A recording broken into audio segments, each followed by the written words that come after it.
official. India now becomes the fourth largest economy. India has overtaken Japan to become fourth largest economy in the world. As per NITI Aayog, India to soon become the third largest economy. NITI Aayog also said that India can overtake Germany in the next 3 years. So that's the big breaking news that's coming in, that India has now become the fourth largest economy in the world, and it has overtaken Japan to become the fourth largest economy. In fact, as per NITI Aayog, India will soon become the third largest GDP. In fact, it can overtake Germany in the next 3 years. So that's the big update that is coming in. India has now officially become the fourth largest economy. It has overtaken Japan, which was at the fourth spot, but now has come to the fifth spot after India overtaking it to become the fourth largest economy. On the third spot is Germany. But as per NITI Aayog, India to soon become the third largest GDP, overtaking Germany as well in the next 3 years. And then lies US and China at the first and second spot. Turning point. It's at a takeoff stage. And this is at the cusp of a change in our growth trajectory. And given that we have solved a lot of issues regarding basic services, access to basic services, and having reduced extreme poverty to less than 5% almost, I think the country is at a takeoff stage where it can grow very, very rapidly, as has been done by many countries in the past. So this was the context. Given this, as well as the demographic dividend that India is actually blessed with for the next 20-25 years, that we can grow rapidly, the Prime Minister gave a call that all states to prepare a vision document at their level. And this is already visible in the growth of India. We are the fourth largest economy as I speak. We are a $4 trillion economy as I speak. And this is not my data, this is IMF data.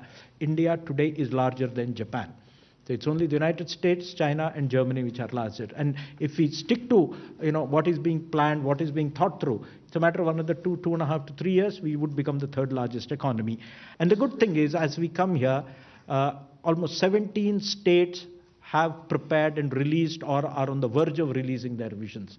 5 of them have released visions: Andhra Pradesh, Uttar Pradesh, Tamil Nadu, Gujarat, and Punjab.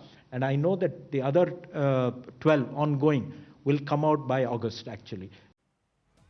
And we're now being joined by Business Today TV's Associate Editor, Chetan Bhutani. Chetan, a very good morning to you. And it is indeed a very good morning, as India has overtaken Japan to become the fourth largest economy in the world. What factors do you think have led to India achieving this historic milestone?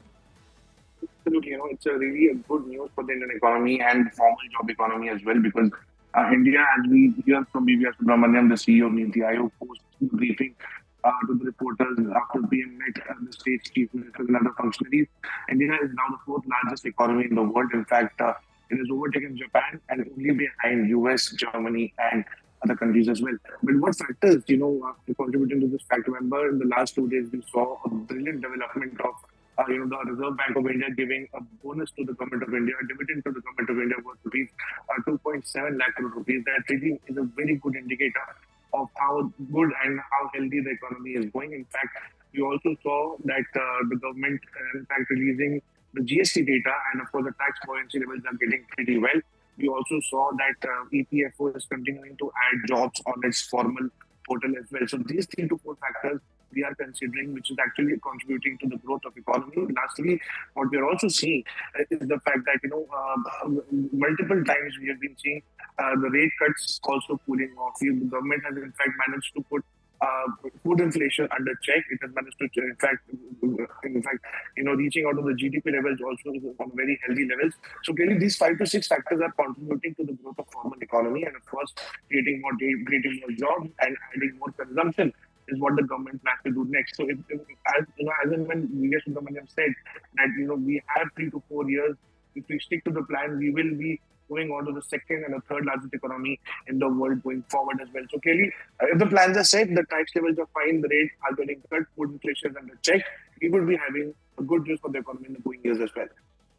Chetan, also as the NITI Aayog stated that India can overtake Germany in the next 3 years and become the third largest economy in the world. So what reforms and strategies are being implemented in order to achieve this milestone as well? There are 3 to 4 factors, in fact, what the government really wants and the private sector really wants. Because Prime Minister Narendra Modi, since day one, has said that the government has no business to be in business. So when this comes true, the corporates, in fact, will start lending more, will start taking more from banks, and this would make the banking sector more healthier. If RBI cuts rates and the inflation is under check, it would also mean that the common man is allowed to lend more from banks and is allowed to spend more. Remember, consumption is a very important part of a healthy GDP, which would really mean that if consumption really happens, when Indians start to go out and start making purchases into the market, it will All definitely right, add. Chetan, please stay with us. We're now being joined by economist Sharath Kohli on the broadcast. Mr. Kohli, a very good morning to you. India has now become the fourth largest economy in the world and it has overtaken Japan. What do you think differentiates the factors that have led India to achieving this milestone, the factors in Japan and India? What do you think has worked for India? Good morning to you and good morning to the viewers of India Today. I think India has come a long way. We were under $2 trillion in 2014 and we've now more than doubled, so what we achieved from 1947 to 2014. We have now achieved much more than that in the last 11 years. I think this is very significant. And as far as Japan is concerned, well, Japan is an aging economy.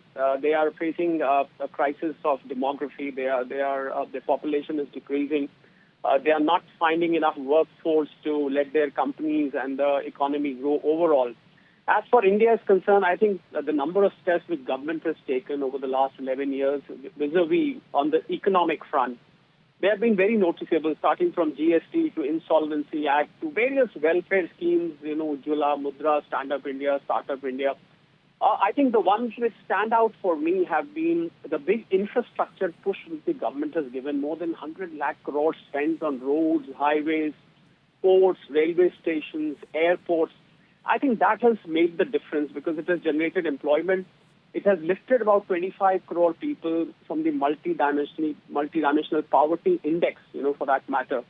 The growth in the taxes, 15-20% growth in taxes when the world was suffering.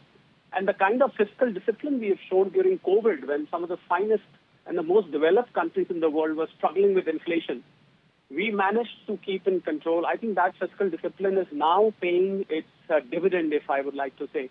I think it's been concerted efforts on part of the government to convert these schemes and various policies which NITI Aayog and the government of India has framed to coming down to the ground. I think the list is endless. I can just burn away the rest of your show's time in listing out the government schemes. But infrastructure push, and the second most noticeable initiative by the government has been Make in India.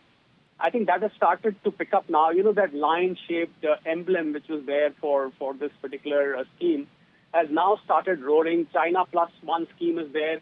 It has gone to an extent that President Trump felt a bit insecure. He had to go and tell Tim Cook that, look, do not manufacture Apple iPhones in India. They already have enough and this and that. So I think India's economic prowess is now being appreciated by some of the finest countries in the world, some of the biggest countries in the world. And I think the journey to the third largest is not very long now.